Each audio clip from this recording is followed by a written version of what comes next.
কৰিবৰ বাবে আমি সমূহ সমগ্ৰ ৰাইজক আমি আহ্বান কৰোঁ।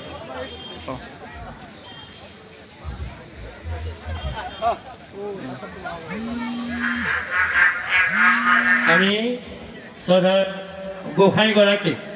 গোসাঁইগৰাকীক আমি